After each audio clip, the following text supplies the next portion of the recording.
কিছুদিন আগেই শেষ হয়েছে ছেলেদের অনূর্ধ্ব-19 এশিয়া কাপ। ফাইনালের মঞ্চে রাজত্ব করেই বীরের বেশে ট্রফি হাতে দেশে ফিরেছে বাংলার টাইগার যুবারা। তবে ছেলেদের সাথে ভারতের সেই প্রতিশোধের আগুন নেভানো বড়ই দায়। সেই কাজটা ভারতের মেয়েরা করে দিয়েছে। এশিয়া কাপে বাংলাদেশের মেয়েদের হারিয়ে এশিয়ার শ্রেষ্ঠত্ব অর্জন করেছে ভারতীয় মেয়েরা। অনূর্ধ্ব-19 এশিয়া কাপের ফাইনালে ভারতের দেওয়া 117 রান তাড়া করতে নেমে 41 রানে হেরে গেছে বাংলাদেশ দল।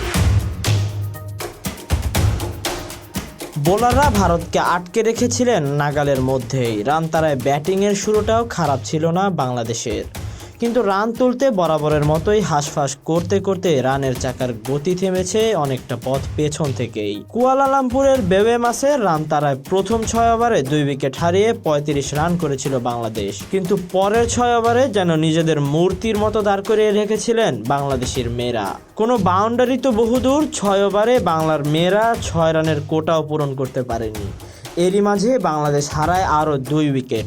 তাও থেমে যাওয়ার কথা ছিল না বাংলাদেশের নারীদের।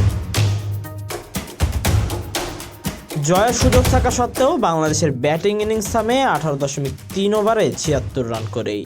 ভারতের হয়ে আয়ুষী নেন 17 রানে 3 উইকেট। অথচ ইনিংস ব্রেকে জয়ের আলো জ্বলছিল বাংলাদেশের পক্ষেই। টসে জিতে ভারতকে ব্যাটিংয়ে পাঠিয়ে প্রথম 5 ওভারের মধ্যে 25 রানে 2 উইকেট তুলে নেয় বাংলাদেশের মেয়েরা।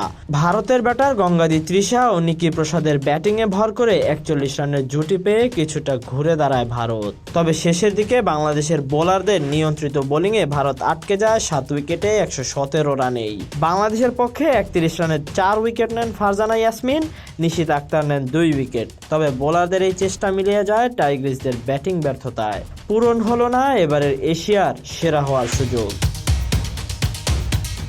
Tahsin Ahmed, BD archive.